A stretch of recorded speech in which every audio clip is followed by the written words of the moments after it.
It's the OG Fact Checker, here to give you a juicy tidbit of history that's verified.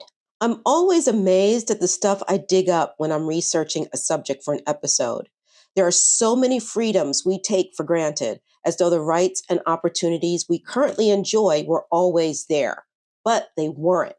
It took people who were ready and willing to take that first leap. That first leap is how barriers are broken, how doors that were previously closed are now open. When I started this YouTube channel, I only had surface level knowledge of the women who served during World War II. But when I researched B. Arthur's service in the Women's Marine Corps Reserve, I jumped down the rabbit hole. I think the story that amazed me the most from that period was how the Women Airforce Service Pilots, or WASPs, came to be, the most diverse squadron in existence during World War II. For those who have issues with DEI, you can go kick rocks with an open-toe shoe, because these women showed ability, not race, gets the job done if only given the chance. Imagine a U.S. Army Corps flying squadron that consisted of white, Native American, Hispanic, and Asian women, even though the armed forces were segregated and discriminatory. These brave women performed in a challenging role surrounded by doubters. Some lost their lives serving this country as civilians, not military, and they weren't recognized for their patriotic actions until decades later.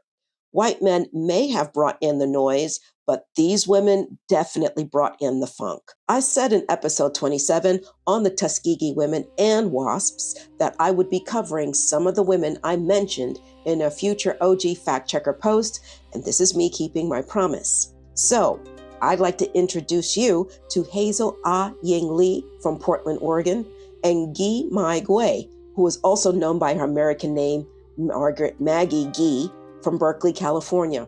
Both were bitten by the flying bug and wanted to show their support for the Allied war effort any way they could. I don't think they set out to be a role model for anyone, but you can't deny their impact, which is why the title of this episode is Lee plus Guy equals history. Before I get into the stories of these two women, I want to set the scene for you so that you understand the importance of these women doing what they did. I have a confession to make. I had no idea there was ever a Japanese or Chinese population in Oregon, of all places. California, I kind of knew about. Who doesn't know about San Francisco? I do not know why I wasn't able to consider that, given the West Coast proximity to Asia and the use of Chinese labor to build the railroads, it was entirely possible for Chinese to settle in that state. I guess my surprise comes from what I already know about Oregon's history of blocking African American slaves from settling and voting in the state. It was written into Oregon's Constitution when it was admitted into the Union in 1859, 2 years before the Civil War began in 1861. Here's another history nugget for you to chew on. During the 1920s, Oregon had the greatest number of Ku Klux Klan members west of the Mississippi River. Segregation in public facilities was sanctioned by the state until the legislature passed an anti-discrimination laws in 1953. So yeah, Oregon was full on board with Jim Crow laws. Oregon didn't just stick it to blacks, though. The state twisted the screws on Native Americans as a warm-up. Have you watched episode 21 on the Navajo Code Talkers? Or episode 23 on the Sooner Squadron? What about episode 15 on Flores Finch and how the U.S. colonized Philippines? If you watched any of these episodes, then you can probably guess how our government treated the indigenous population in Oregon. Tribes such as the Klamath, Cayuse, Umatilla, Kalapuyan, Clackamas, Moala, Musqueam Paiute, Modocs, Nez Perce, and Northern Paiute either died from disease brought by whites claiming their manifest destiny, or were killed in battle trying to kick the troublesome white folks off their land.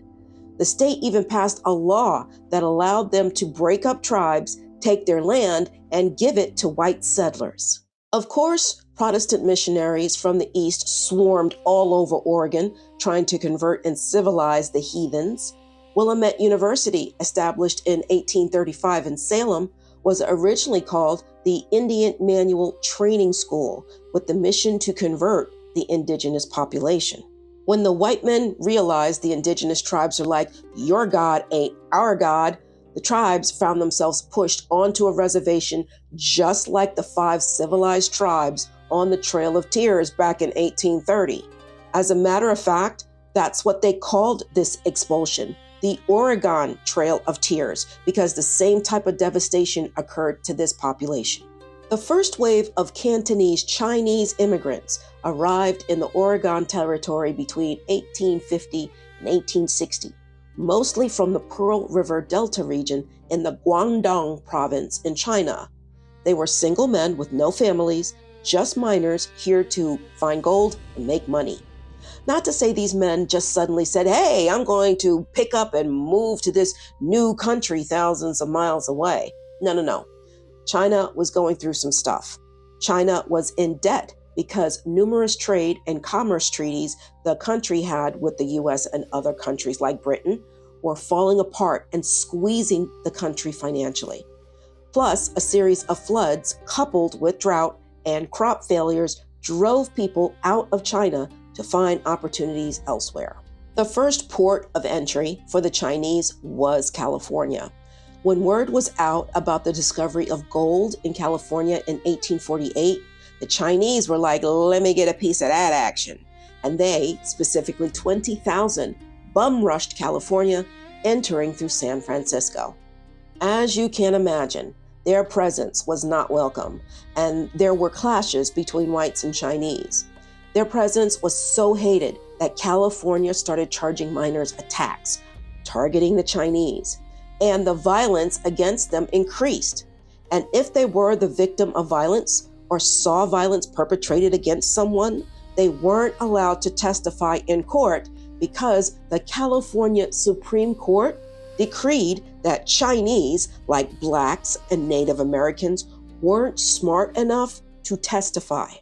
In the 1854 court case, People v. Hall, the California Supreme Court said the Chinese were a race of people whom nature has marked as inferior and who are incapable of progress or intellectual development beyond a certain point, and as such had no right to swear away the life of a citizen or participate with us in administering the affairs of our government.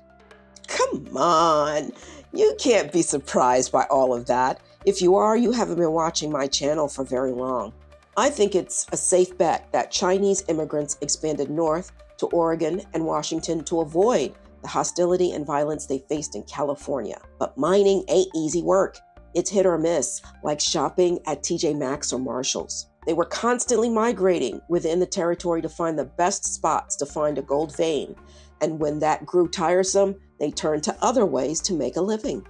They worked for white-owned companies to dig ditches, burrow tunnels, and construct bridges and trestles. Or they left the territory to find better places to strike gold, like Canada or other surrounding Western states. Some went into agriculture or railroad construction, which was very lucrative, while others worked as cooks, domestics, or for canneries. A small portion of that population opened businesses such as cafes, laundries, and general stores. By the 1870s, more Chinese had migrated to Oregon, spreading to central and northern Willamette Valley, as well as to counties in the northwest area of the state. The Chinese population in Oregon rose from 3,330 to 10,397 by 1900. In Portland, however, the Cantonese Chinese population increased from 22 in 1860 to 2,480 by 1880. If you think things got better for the Chinese by moving further north, think again. Between 1870 to 1885, anti-Chinese sentiment, which was just as aggressive and hostile as what was going down in California, began to grow and resulted in violence. The hate for the Chinese was so intense, the haters held anti-Chinese rallies to raise money for their domestic terrorism while listening to speeches and brass bands and dancing. You can imagine the joy the racist white people of Oregon felt when President Chester A. Arthur signed the Chinese Exclusion Act of 1882 that banned Chinese from coming to America for 10 years. And when that act expired, our government replaced it with a new and improved racist law, the Geary Act of 1892, which extended the ban for another 10 years and required Chinese immigrants to carry a certificate of residence issued by, are you ready? The Internal Revenue Service. Oh, and Chinese women weren't excluded from the racism and received a dose of sexism on top of it. Our government passed a law in 1875 called the Page Act, which banned Asian women from immigrating because they were stereotyped as women with loose morals and were possibly prostitutes who would spread STIs. And if they were married to a laborer that was included in the ban, they were blocked from entry. Now, I'm not saying there weren't any Chinese prostitutes, nor am I discounting the possibility that these women were trafficked into the country. But let's look at the flip side of that. Let's consider that some of these women had some degree of autonomy and decided to turn to sex work to survive, okay? Regardless of how it all went down back then, our government turned to sexism and stereotyping to interrogate them closely. Guess what else? Interracial marriage was banned as well. So, Cantonese Chinese men in America had several options: remain celibate, engage in prostitutes, or seek out common law marriages on consensual arrangement with Black, Native American, Hispanic, or white women. Oh yeah, the Chinese were also discriminated against in housing, banned from attending public schools, entering professions, and serving on juries, and not allowed to vote or hold office. Oh, and here's another important thing they were banned from: seeking naturalization. Yep, that old chestnut. The Chinese didn't help their image by running a forgery scam, selling fake identities to parents in China who wanted to send their children over. How much? $100 USD for every year of age. These children were called paper children, and they had to remember every part of their fake identity so the inspectors couldn't trip them up during interrogation for entry. If you think about it, the inspectors couldn't do a damn thing about these children except let them in, because what else could they do? Send them back to China? Who's going to pay for the passage? You get it. This scheme was extremely clever. In San Francisco Bay is Angel Island State Park, which served as an immigration detention center between 1910 and 1940, and served as an internment camp for the Japanese during World War II. You could say it was the West Coast version of Ellis Island, but the process of immigrants was different. Remember that scene in The Godfather where little Vito Corleone is going through Ellis Island? He gets a translator, an examination, told he's got scarlet fever or some such illness, and he has to quarantine for 3 weeks. Then you see him sitting in a chair singing the Godfather theme as he looks at the Statue of Liberty through the window. One of these days, I'm going to read the book series by Mario Puzo to find out how a little kid who couldn't speak English managed to survive in New York City. The scene is set up very well, but the reality wasn't as romantic on the West Coast. Ships filled with immigrants who entered San Francisco Bay were immediately quarantined and processed on the ship by health and immigration inspectors before they were allowed on land. If they had contagious diseases, they were quarantined. If they had treatable diseases, they were treated and allowed entry. Immigrants who arrived at Angel Island in San Francisco Bay were separated by class, race, and gender, and processed according to where they were on the ship. In other words, if they booked first-class passage, they didn't need to be screened as heavily as those who booked third-class or steerage passage. Do you need me to spell it out for you?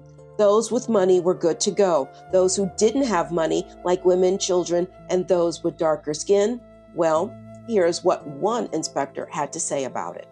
We never bother cabin passengers much, and we use our discretion in matters of this kind. It stands to reason that those who take first-class passage are not apt to be objectionable as a public charge, and that they will not offer competition with American labor. It is in the steerage that we have to be most watchful. They are more susceptible to disease and more apt to be here in violation of the immigration laws, coming in as contract laborers. Europeans were processed on the ship and allowed to leave if there were no immediate issues. But Asians and Pacific Islanders were detained, sometimes for months, and subjected to demeaning medical exams to reaffirm stereotypes about race and lengthy interrogations. The sad part about what these Chinese immigrants went through at Angel Island is that a good portion of those who came here, once they realized what they were facing, regretted their decision to come over and wanted to return to China. All they wanted to do was make some money for the families they left behind.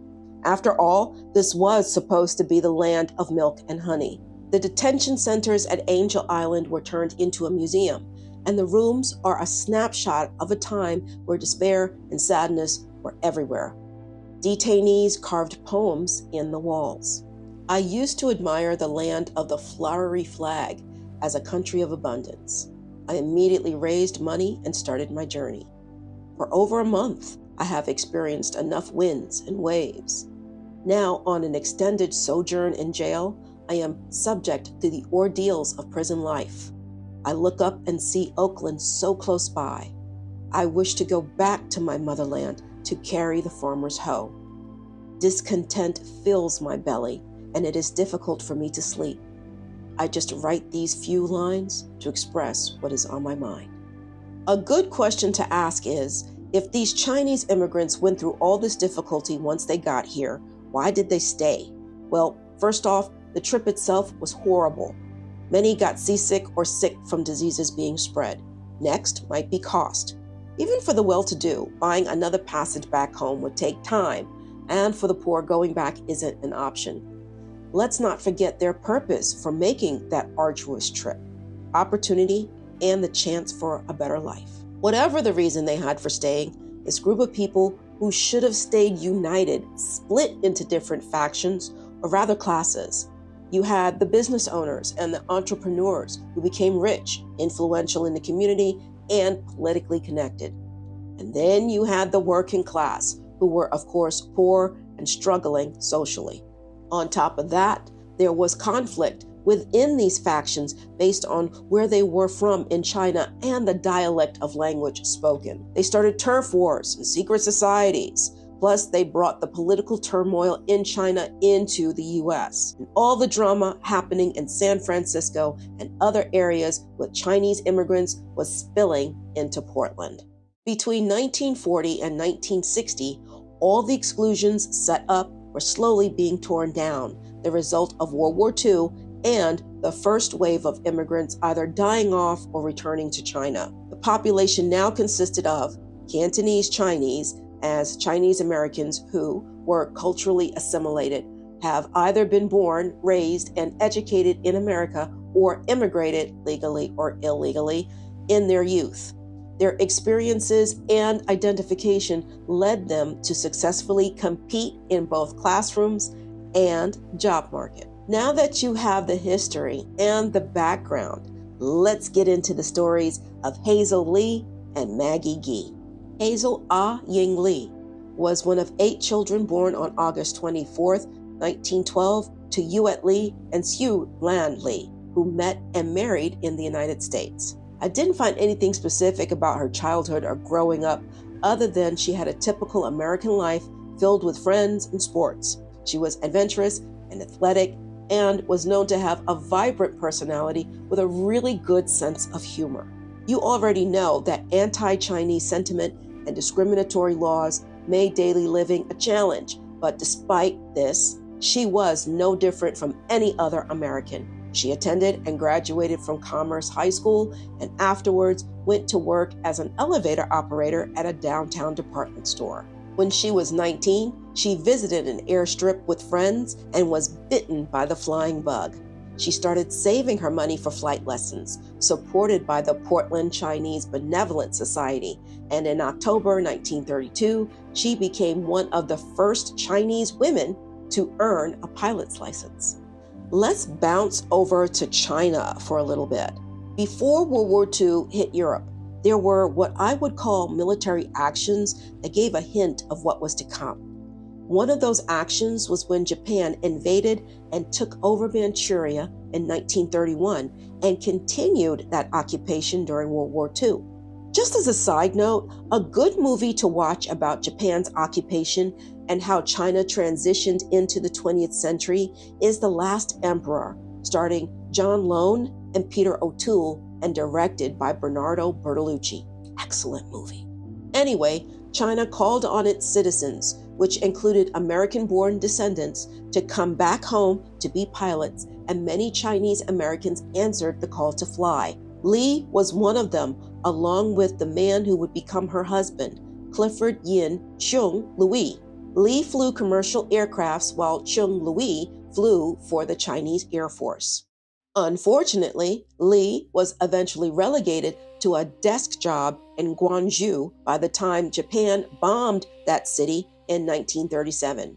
I'm not clear on why her mother and her sister was with her, but they all wound up as refugees escaping from Hong Kong. The trio eventually found their way to New York, where Lee found work. The year is 1942, and the Women Airforce Service Pilots, or WASPs, are recruiting women pilots to fly all kinds of planes to various airstrips in the US and England. Lee found out about the WASPs, applied to the flight training program, and at the age of 30 was accepted, the first of 2 Asian women to fly for this squad. Automatically, she was recognized as someone who could bring the heat. She was seen as a leader in her class. She also taught them about her culture, which included how to order at a Chinese restaurant. A team player, to be sure. As a nod to her fellow pilots, she would write their names or nicknames in Chinese characters with lipstick on the tail of planes she flew. Lee's sense of humor came in handy during her flight training in Sweetwater, Texas. How do I say this next part delicately? It is often difficult for non-Asian people to distinguish different ethnicities in Asia and Southeast Asia visually. Honestly, I struggle with it sometimes, but I think I'm getting better at recognizing a Chinese person from a Korean or Japanese person, and that exposure comes from movies and television and is based on commercialism, so it's unreliable. But it's the only exposure I have short of actually visiting those countries. When it comes to Southeast Asia, however, I would mistake someone from Indonesia as someone from Malaysia or Thailand. And it's not because I'm racist. It's because I don't have enough exposure to that region so I can distinguish one from the other on sight. If it wasn't for the movie Crazy Rich Asians, I wouldn't have a clue about Singapore. Again, that exposure is based on commercialism. I'm African American, and the term suggests I would be able to recognize someone from South America versus someone from Kenya. I can't. Why? I am the outcome of 2 sides of the slave trade triangle. On my mother's side, her people were taken from West Africa to South America. On my father's side, his people were taken from West Africa to somewhere in Virginia or North Carolina. My last name, Smith, is generic and European.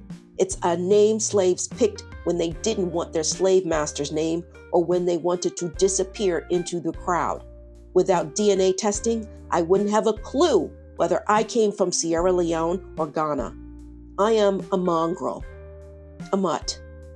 A mutt doesn't have a country of origin. It lives and survives wherever it can. The inability of some Americans to recognize one Asian ethnicity over another was problematic, especially Chinese versus Japanese. The government did try to educate people on the physical differences between them. Sorry, I'm going to segue again because I'm like, how on earth did the government do this? I know whatever that was done was racist as and I was right. Check out this December 1941 article published in Life magazine titled, How to Tell Japs from the Chinese. Here's the photo spread making comparisons. I guess the article was framed as like, hey, Chinese are the good guys, and this is what they look like compared to our enemy, the Japanese. And after the attack at Pearl Harbor, Chinese people had to wear buttons or signs identifying themselves as Chinese so they wouldn't get rounded up with the Japanese who were being taken into internment camps. Hazel Ying Lee wasn't wearing anything to identify her as Chinese when, during one training flight while in Texas, she had to do an emergency landing on a farmer's property. It took a lot to convince the farmer with a pitchfork that she wasn't a Japanese pilot on an attack mission and that she was American and a woman pilot. Luckily, she was rescued and later retold her story with the humor she was known for. By the time Hazel Ying Lee graduated from training, she was a married woman. A decade after they first met, Lee and Clifford Yin Chung Louis, who was by this time a major in the Chinese Air Force, tied the knot while he was recovering from an injury in the U.S. before returning to duty. Assigned to Romulus Army Air Base in Michigan, Lee ferried planes such as C-47 transport aircrafts. She was sent back to training in September 1944 to train on the P-51 Mustang and the P-63 King Cobra. With the war drawing to a close, word came down that the WASPs would be disbanded in December. But in November, she received one more mission: to pick up a P-63 from Niagara Falls, New York, and fly it to Great Falls, Montana, where aircraft was being staged to be sent to the Soviet Union. This would be Lee's last mission. Though there had been bad weather that delayed the flight, it had eventually cleared enough for her to make her flight. But there was a group of P-63s also on the descent, and one of the planes being flown by pilot Jeff Russell had a defective radio. Russell had been relying on the others in his group to guide him in. The control tower, which lost track of all the planes as they were circling for a landing, either didn't know or forgot about the defective radio when they noticed Lee and Russell flying in one on top of the other. In a panic, the control tower yelled over the radio to pull up. Lee, whose radio was working, pulled up. Russell didn't, and they crashed at the end of the runway. Russell survived. Lee was trapped in her burning plane, and although they managed to pull her from the wreck, she succumbed to her injuries. She was the last WASP to die on duty on November 25th, 1944, at the age of 32. Because the WASPs were considered civilians, Lee's family had to pay to transport and bury her. They planned to bury her in a cemetery in Portland, along with her brother, who had also died in action around the same time. But they were blocked from burying the siblings in the white section of the cemetery. They had to sue to have Lee and her brother buried side by side. Guy Mai Gui, who would take the American name of Margaret or Maggie, was born on August 5th, 1923 in Berkeley, California, in a family of 6 children. When I researched Guy's life, I found another racist and sexist law, one that stripped Guy's mother, who was born in the U.S., of her American citizenship. How did this happen? Under the Cable Act of 1922. I'll try to explain this as simply as possible because I have to tell you, our government, which has historically been run by white men, has always hated autonomy or free agency, especially for women and minorities. And they have done and will do anything to take away your autonomy. The Cable Act, also known as the Married Women's Independent Nationality Act, was passed by Congress to address certain sections of the Expatriation Act of 1907 that stripped women of their U.S. citizenship if they married non-citizen men. The 1907 Act basically said if a woman married someone from another country, she took on the nationality of her husband no matter where they lived. Things got more complicated if the woman wanted her citizenship back. She had to go through the process of naturalization as if she was an immigrant. The 1922 Cable Act was supposed to repeal this section of the Expatriation Act by stating women would no longer lose their citizenship if their husband was foreign born, but the husband had to be eligible to be a citizen. If a woman lost her American citizenship prior to 1922 and wanted it back, instead of going through the process like she was an immigrant, all she had to do was file a petition to repatriate. But the Cable Act didn't liberate women like it was intended to, because if their husband was ineligible for naturalization, women couldn't file a petition. If you've been paying attention, then you remember the Chinese Exclusion Act and its follow-up, the Geary Act, not only banned Chinese laborers from entry, it also banned them from seeking naturalization. Guy's mother was American-born, but her father was a Chinese laborer. By law, Guy's mother lost her citizenship and would not be able to repatriate if she stayed married to her husband, which she did up until his death in 1929. By the way, the Cable Act, which caused more problems than it solved, was repealed in 1936. Just like Hazel Ying, Margaret Maggie Guy had a regular American childhood that included weekend visits to Oakland Airport to watch famous takeoffs and landings, air races. Amelia Earhart, who was known to occasionally fly into Oakland, became her idol, and that's how Guy caught the bug. One day, Guy actually saw Earhart flying in and got a return wave from her hero. Guy graduated high school and enrolled in the physics program at the University of California, Berkeley in 1941. But when World War II began, she quit Berkeley, took and passed the civil service exam, and was hired as a draftsman at the Mare Island Naval Shipyard, one of 3 female draftsmen working in the engineering department responsible for repairing ships.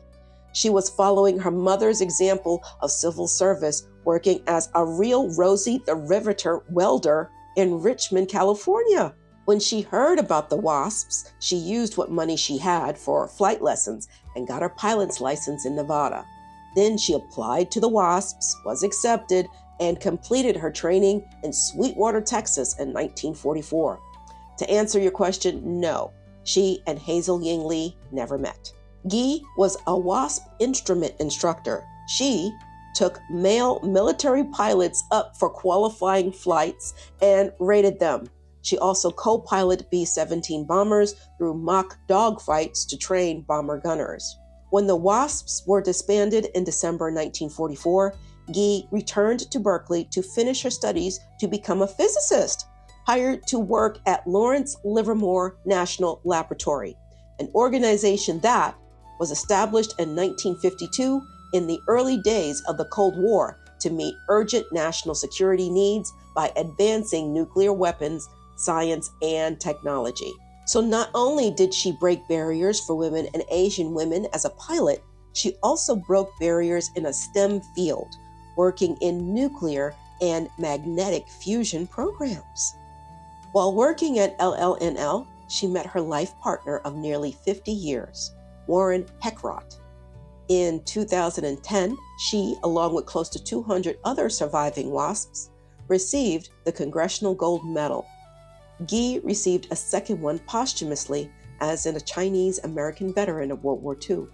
She passed away in 2013 at the age of 89. I love history. You came for the truth? Thank you for staying for the story.